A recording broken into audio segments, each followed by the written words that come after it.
Hello everyone, ఇలాంటి videos మీకు ముందుగా కావాలి అనుకుంటే మా ఛానల్ని సబ్స్క్రైబ్ చేసుకొని పక్కనే ఉన్న బెల్ ఐకాన్ని క్లిక్ చేయండి. అప్కమింగ్ రివ్యూలోకి వెళ్ళిపోదాం. అనన్య ఎలా అయినా ఆనందభైరవి ఫ్యామిలీని రోహిత్ చనిపోయాడు అని నమ్మించడానికి అన్ని విషయాలు చేస్తూ ఉంటుంది. కరెక్ట్గా ఆనందభైరవి, శరణ్య అందరూ బాధపడుతుంటే పరిగెత్తుకుంటూ ఏడ్చుకుంటూ రూమ్లోకి వెళ్ళిపోతుంది అనన్య. అందరూ చూస్తుంటే కాంచన అమ్మో నా అమ్మి బ్రతకదేమో అని చెప్పి అనన్య వెనకాలే పరిగెత్తుకుంటూ వెళ్ళిపోతుంది. కాంచన కూడా. ఇది ఇలా ఉండగా అనన్య వైట్ శారీ కట్టుకుని కిందకి వస్తుంది. వచ్చి ఇంకా అలా చూడగానే అక్కడికి ఒక అతను వచ్చి, మేడం రోహిత్ గారికి సంబంధించిన చితాభస్మం అస్థికలు మేడం అని చెప్పి ఇంకా అస్థికల్ని అనన్య చేతికి ఇస్తాడు. అనన్య వణికిపోతూ ఇంకా అలా ఆ అస్థికల్ని తీసుకొని రోహిత్ ఫోటో పెట్టి రోహిత్ ఫోటో దగ్గర పెడుతుంది. పెట్టి ఏడుస్తూ ఏవండి ఒక్క నిమిషం అని పరిగెత్తుకుంటూ ఇంకా లోపలికి వెళ్ళి పూలదండ తీసుకొచ్చేలోపు అర్థమైపోతుంది శరణ్యకి. ఇంకా అలా రోహిత్కి దండ వేయాలనుకుంటే ఆపు నీ నాటకాలు అని గట్టిగా అరుస్తుంది శరణ్య. ఒక్కసారిగా ఫ్యామిలీ మెంబర్స్ అందరూ షాక్లో ఉండిపోతారు. అమ్మా శరణ్య, ఏం మాట్లాడుతున్నావు నువ్వు అని అంటారు. అవును, నేను చెప్పేది నిజం అత్తయ్య గారు, కావాలంటే మీరే చూడండి అని ఇంకా అలా రోహిత్కి సంబంధించిన పాట్లో ఉన్నది చితాభస్మం కాదు అని నిరూపిస్తుంది శరణ్య. ఎందుకంటే చితాభస్మం అంటే అస్థికలతో కలిపి ఉంటుంది, కానీ ఈ కలర్ చూసారా ఓన్లీ వైట్గా ఉంది. అది మాత్రమే కాదు, ఇది స్మెల్ కూడా వస్తుంది, మంచి స్మెల్. అలాంటప్పుడు ఇవి అస్థికలు కాదు, ఈ అనన్యనే కావాలనే కుట్ర చేసింది అని శరణ్య గట్టిగా అనేసరికి, శరణ్య నాపై నీకు ఎంతో కోపం ఉండొచ్చు, ఎంతో బాధ ఉండొచ్చు, కానీ నువ్వు మాత్రం ఆ బాధని మర్చిపోయి ఇదంతా చేస్తున్నావు. అయినా నువ్వు నన్ను అనుమానిస్తున్నావా అని చెప్పి అనన్య పరిగెత్తుకుంటూ రూమ్లోకి వెళ్ళిపోతుంది. ఇంక వెంటనే శరణ్య, అత్తయ్య గారు ఖచ్చితంగా ఇదేదో ప్లాన్ వేసింది అత్తయ్య గారు అంటుంది. అవునమ్మా, ఆ విషయం నాకు కూడా అర్థమవుతుంది. ఖచ్చితంగా దీని ప్లాన్ని మనం తిప్పికొడదామని ఇంకా ఆనందభైరవి అండ్ శరణ్య ఇద్దరు అక్కడి నుండి వెళ్ళిపోతారు. అప్పుడే అనన్య వాళ్ళందరూ రూమ్లో ఉండి వెళ్ళిపోవడం చూసి అమ్మయ్య ఇప్పుడు వెంటనే స్పాట్కి వెళ్ళాలి అని వెంటనే అలా ఇంకా బయలుదేరుతుందనమాట అనన్య. కరెక్ట్గా అప్పుడే మనకి బ్రతికే ఉన్న కిడ్నాప్ అయిన రోహిత్ని చూపిస్తారు. ఇంకా రోహిత్ని అలా కళ్ళు తెచ్చి చూడగానే మొత్తం కట్టేసి ఉంటారు. రేయ్ ఎవర్రా మీరు, ఎందుకురా నాకు కట్లు కట్టేశారు, విప్పండ్రా లేకపోతే కొడతాను, విప్పండి అని అడుగుతాడు రోహిత్. అయినా ఇద్దరు రౌడీలైతే అసలు కనీసం కొంచెం కూడా పట్టించుకోరు. ఇంకా అలా చూస్తూ ఉంటారు. రేయ్ ఎందుకురా నన్ను కిడ్నాప్ చేశారు, ఎవరు మిమ్మల్ని చేయమన్నారు అని అడిగేసరికి అక్కడికి అనన్య వెళ్తుంది. అనన్యను చూసి ఒక్కసారిగా షాక్ అయిపోతారనమాట. వెంటనే రోహిత్, అంటే నన్ను కావాలనే కిడ్నాప్ చేయించావా అని గట్టిగా అడుగుతారు. అవును, కావాలని కిడ్నాప్ చేయించాను భర్త, లేకపోతే దగ్గరుండి నేను నిన్ను అసలు అరెస్ట్ చేపిస్తానా? అరెస్ట్ చేయించను కదా, నిన్ను చంపాలని ప్లానే వేయను. నిన్ను చంపాలనుకుంటే నాకేం ఒరుగుతుంది, నువ్వు చేస్తే నాకేం వస్తుంది?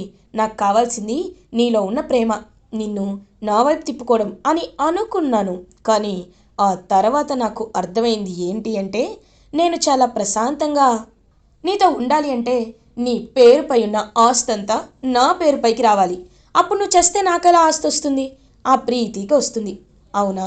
అలాంటప్పుడు ఆ ప్రీతినే జైలుకి పంపించా. సమాజం దృష్టిలో నువ్వు పైకి పోయేలా చేశా. ఇప్పుడు నువ్వు ఖచ్చితంగా నా మాటే విని తీరుతావు కదా. ఇప్పుడు నువ్వు నా ఆస్తి డాక్యుమెంట్స్పై ఈ పేరుపై ఉన్న ఆస్తి అంతా ఈ అనన్యకి ట్రాన్స్ఫర్ చేస్తున్నాను అని ఒక్క సంతకం పెట్టావనుకో, నేను నిన్ను వదిలేస్తాను, హ్యాపీగా ఉంటాను అని అంటుంది. ఛీ, దుర్మార్గురాలా, పాపాత్మురాలా, నీచిరాలా, అసలు నీకు కొంచెం కూడా సిగ్గేయటం లేదా? మా ఆనందభైరవి అత్తయ్య గారు కష్టపడి చెమటోర్చి ఒకరి వైపు చూడకుండా ఎంతో కష్టపడి తన పని తను చేసుకొని కూడబెట్టుకున్న సొమ్ముని దొంగలా కొట్టేయాలి అనుకుంటున్నావు. నువ్వు మనిషివా లేకపోతే పశువువా? అసలు నువ్వు గడ్డి తింటున్నావా? ఎందుకంటే ఒకరి సొమ్ముని ఏ విధంగా కొట్టేసినా వాళ్ళని పాపాత్ములనే అంటారే, పాపిషిదానా అని తిడతాడు రోహిత్.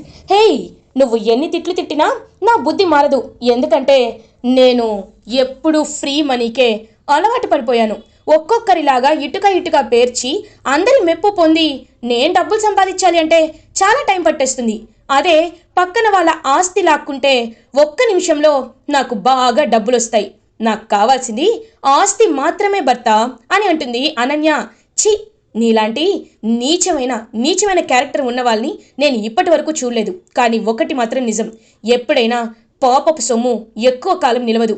నీ దగ్గర ఉన్న సొమ్మంతా ఖచ్చితంగా నాశనం అయిపోతుంది అని అంటాడు రోహిత్.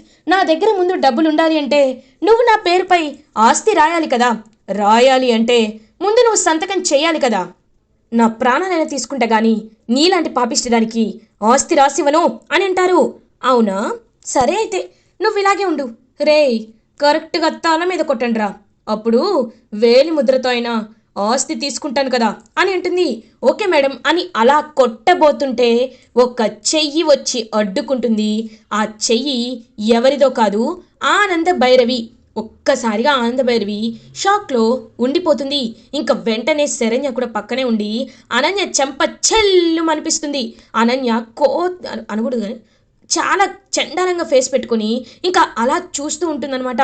ఇద్దరు 2 చెంపలు వాయిస్తారు. ఏమే పిల్ల పిచ్చుక, నీకు ఈ మాట కూడా చాలా ఎక్కువే కదే పాపిష్టిదానా. రోహిత్, నీ భర్త ఎవరో అంటే అనుకోవచ్చు, నీ భర్తపై కూడా ఇంత పెద్ద కుట్ర వేశావంటే నీకు మనుషుల ప్రాణాలంటే అంత అలసైపోయిందే అని చెప్పి ఇంకా టపా టపా టపా కొడుతూ ఉంటారు ఇటువైపు శరణ్య అండ్ ఆనంద భైరవి. ఇంకా అలా చూస్తూ ఉంటుంది. అయినా వీళ్ళకి నా మీద డౌట్ ఎలా వచ్చింది అని అనుకుంటుంది. ఎలా వచ్చిందా, నిన్ను ఫాలో అయితే వచ్చిందే అని ఇంకా అలా వాళ్ళు ఫ్లాష్ బ్యాక్ని గుర్తు చేసుకుంటారు. అనన్య ఎక్కడికో వెళ్తుంది అంటే ఖచ్చితంగా ఏదో ప్లాన్ చేస్తుంది. అది ఏంటో తెలుసుకోవాలి అని ఇంకా వెంటనే అలా ఫాలో అయ్యి వెళ్తూ ఉంటే కరెక్ట్గా దామిని కూడా అక్కడికే వస్తుంది. అత్తయ్య గారు, ఇన్ని రోజులు ఈ అక్క నిజస్వరూపాన్ని మనం మాత్రమే తెలుసుకున్నాం, కానీ ఖచ్చితంగా ఇప్పుడు దామిని కూడా తెలుసుకోవాలి అత్తయ్య గారు.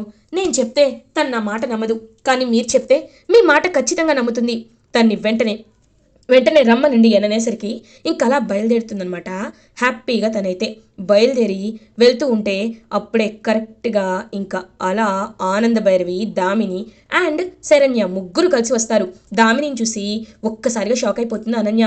చూసావా దామిని, ఇన్ని రోజులు నువ్వు ఇదిగో దీని చెప్పుడు మాటలు విని నువ్వు ఆనంద భైరవి అత్తయ్యపై ద్వేషాన్ని పెంచుకున్నావు, కానీ దీనిది ఎలాంటి క్యారెక్టర్ చూసావా?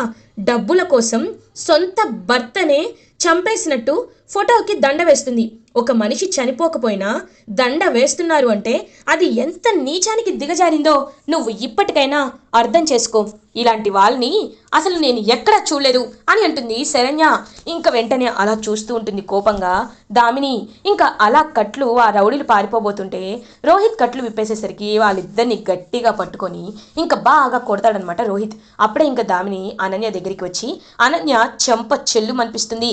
చి, నిన్ను ఎంతో నమ్మాను, నువ్వు చాలా మంచిదాన్ని అనుకున్నాను, కానీ అన్నయ్య ప్రాణాలే తీసేంత వరకు ఆస్తి కోసం అన్నయ్య ప్రాణాలే పోయాయని చెప్తావా? అసలు నువ్వు ఒక మనిషివేనా, చీడ పురుగువా అని చెప్పి బాగా తిడతారు. ఇదేంటి ఇలా జరిగిపోయింది, అయినా అసలు ఇదంతా ఎలా జరుగుతుంది, నా గురించి అందరికీ నిజం తెలిసిపోయిందా అని ఇంకా అలా అనన్య అయితే చాలా అంటే చాలా ఇరిటేటింగ్గా ఫీల్ అవుతుంది.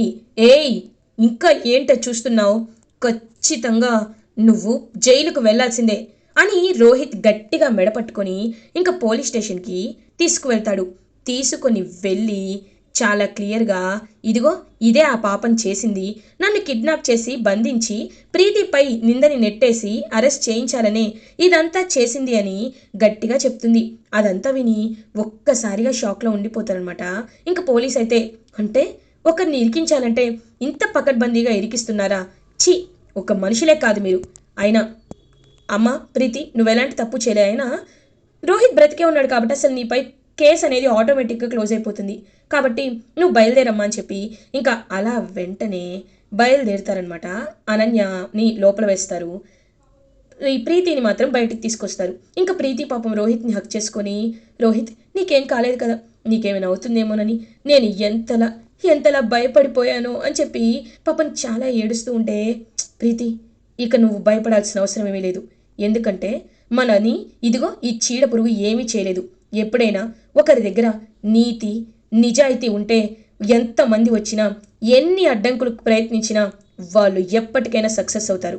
వాళ్ళ గురించి ఖచ్చితంగా అందరికీ తెలుస్తుంది. ఒకప్పుడు దామిని కూడా అలాగే గుడ్డి గుర్రంలా ఇదిగో దీన్ని నమ్మేది, కానీ ఇప్పుడు నిజం తెలిసిపోయింది, ఇదొక పెద్ద దొంగ అని తెలిసిపోయింది. అన్నిటికంటే ముఖ్యం ఏంటో తెలుసా?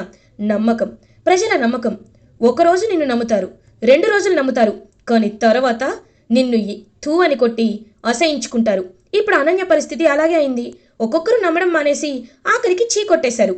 ఇకపై దీని జీవితం అంతా జైల్లోనే గడిచిపోతుంది అని ఇంకా అలా పాపం ప్రీతి రోహిత్ ఇద్దరూ ఇంటికి రీచ్ అవుతారు. దామిని కూడా అలా ఇంకా అసహించుకొని ఇంటికైతే రీచ్ అయిపోతుంది. లీలావతి పాపం రోహిత్ని చూసి ఎంతో హ్యాపీగా ఫీల్ అవుతుంది. నాన్న రోహిత్, నీ గురించే ఎప్పటి నుండో ఎదురు చూస్తున్నాను నాన్న, ఎలా సాగింది మీ ప్రయాణం, బాగుందా అని అడుగుతారు. చాలా బాగుందమ్మా, నిజంగా ఎంతో హ్యాపీగా ఉంది అని పాపం రోహిత్ లీలావతికి మొత్తం చెప్తారు. అప్పుడే ఇంకా కాంచన ఏడుస్తూ ఉంటే, ఏమైంది కాంచన, అనన్య కనిపించటం లేదేంటి అని అంటారు. కాంచన చెప్పబోతుంటే గట్టిగా ఇంకా కాంచనని పట్టుకుంటుంది ఆనంద భైరవి. పట్టుకొని ఏంటి కాంచన, ఏం చెప్పాలనుకుంటున్నావు మా అక్కకి? నువ్వు చెప్పాలనుకుంది ఏదైనా నేను చెప్తాను కదా అని అంటూ, అక్క ఏం లేదక్క, చిన్న బిజినెస్ పనిపై అది బయటికి వెళ్ళింది, త్వరలోనే వచ్చేస్తుంది, ఎప్పుడొస్తుందో తెలీదు అని ఇంకా కవర్ చేసేస్తారు అనన్య గురించి ఆనంద భైరవి. అయినా తను ఎటుపోతే నాకెందుకు చి అని అక్కడి నుండి వెళ్ళిపోతుంది లీలావతి. అలా ఇంకా మళ్ళీ తిరిగి ఇంట్లో ఎంతో హ్యాపీగా అడుగు పెడతాడు రోహిత్. ఇది ఇలా ఉండగా నెక్స్ట్ డే మార్నింగ్ అవుతుంది. దర్శన్ అలా ఇంకా కాఫీ తాగుతూ ఉంటే అప్పుడే అక్కడికి శరణ్య వస్తుంది. శరణ్య కాఫీ తీసుకుని వచ్చేసరికి ఇంకా అలా దామిని, వదిన నాకు కాఫీ ఇవ్వు, అన్నయ్యకి నేను ఇస్తాను అని అంటుంది. దామిని నువ్వేనా అని అంటారు. అవును వదిన నేనే, ఇవ్వు వదిన అని తీసుకొని ఇంకా అలా దర్శన్కి తన చేత్తోనే కాఫీ ఇస్తుంది పాపం హ్యాపీగా దామిని. ఇంకా అలా చూస్తూ ఉంటాడనమాట దర్శన్. నువ్వు తీసుకొచ్చావేంటి దామిని అని అడుగుతారు. అన్నయ్య నేను నీ చెల్లెల్ని కదా, నేను తీసుకురావడంలో తప్పేముందన్నయ్య అని అంటుంది. ఇంకా పాపం అలా ఎంతో హ్యాపీగా చూస్తూ ఉంటాడనమాట ప్రేమగా దర్శన్. సారీ అన్నయ్య, నీ విషయంలో, పిన్ని విషయంలో నేను ఎంతో పెద్ద తప్పు చేశాను, చాలా చాలా తప్పుగా మాట్లాడాను. మీ విషయంలో ఎంత తప్పు చేశానో నేను సరిదిద్దుకోలేనంత తప్పు చేశాను, అందుకే చెప్తున్నాను, నన్ను క్షమించు పిన్ని, నన్ను క్షమించు అని ఆనందభైరవి కాళ్ళపై పడుతుంది. ఇంకా ఒక్కసారిగా ఆనందభైరవి, అయ్యో లేమ్మా అలా మాట్లాడద్దు, ఎప్పుడైనా మూర్ఖంగా ఉండే వాళ్ళకి తప్పు చేసే వాళ్ళకి చాలా తేడా ఉంటుంది. మూర్ఖులు ఒక్కసారి అజ్ఞానం విడిపోయిన తర్వాత జ్ఞానవంతులవుతారు, కానీ తప్పు చేసే రాక్షసులు అలా కాదు, వాళ్ళు ఎప్పటికీ మామూలు అవ్వలేరు. కాబట్టే నేను చెప్పేది జాగ్రత్తగా విను. ఎప్పుడైనా నీ ఆలోచన అంటూ నీకు ఉండాలి, నీ సొంత తెలివితేటలంటూ నీకు ఉండాలి. ఆ అనన్య చెప్పిన మాటల్ని నువ్వు గుడ్డిగా నమ్మేస్తే చూసావు కదా ఏం జరిగిందో, అది మంచిది కాదు, సరేనా అని ఇంకా అలా చెప్పేసరికి, థ్యాంక్ యూ పిన్ని, నిజంగా ఈ విషయంలో నేను మీకు ఎంత చెప్పినా తక్కువే పిన్ని అని పాపం అలా దామిని మారిపోవడంతో ఫ్యామిలీ మెంబర్స్ అందరూ ఎంతో అంటే ఎంతో హ్యాపీగా ఫీల్ అవుతారు. ఇంకప్పుడే ఆనందభైరవి దర్శన్ శరణ్య దగ్గరికి వస్తుంది.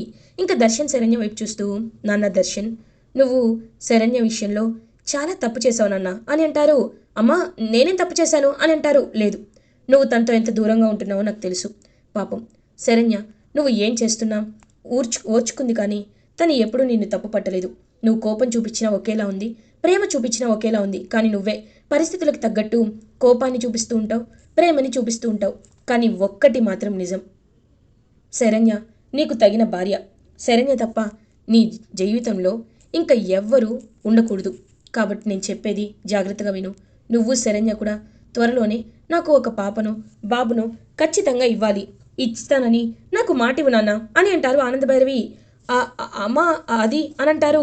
ఏం నాన్న నీకు ఇంకా టైం కావాలి అని అంటున్నావా, నువ్వు టైం అడుగుతున్నావా అని అంటారు. పాపం శరణ్య ఏమో, అత్తయ్య గారు వద్దత్తయ్య గారు, ఎవరిని బలవంతం పెట్టి ప్రేమని పొందాలి అని నేను అనుకోవటం లేదు అనేసరికి ఇంక వెంటనే అలా దర్శన్ పాపం ఆనందభైరవి చూస్తూ, అమ్మా నేను శరణ్యని నా భార్యగా ఒప్పుకుంటున్నాను, అంగీకరిస్తున్నాను అని చెప్పి ఇంకా అలా అక్కడి నుండి వెళ్ళిపోతాడు దర్శన్. దర్శన్ మాటలకి ఎంతో అంటే ఎంతో హ్యాపీగా ఫీల్ అవుతారు శరణ్య అండ్ ఆనందభైరవి. ఇది ఇలా ఉండగా నెక్స్ట్ డే మార్నింగ్ అవుతుంది.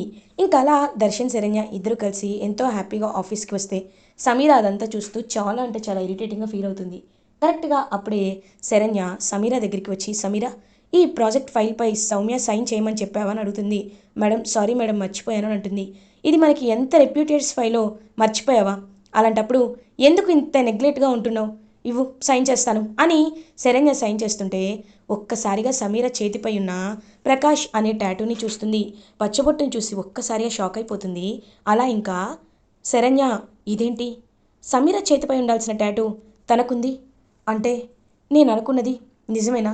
నిజంగా సమీరానే శరణ్య సమీరానే సౌమ్యగా వచ్చిందా అని చెప్పి ఇంకా డౌట్ పడుతుందనమాట. ఫర్ ది ఫస్ట్ టైం తనైతే బాగా డౌట్ వస్తుంది. ఏం చేయాలి ఇప్పుడు, ఎలా తెలుసుకోవాలి అని ఇంకా వెంటనే ఒక ప్లాన్ వేసుకుంటుంది.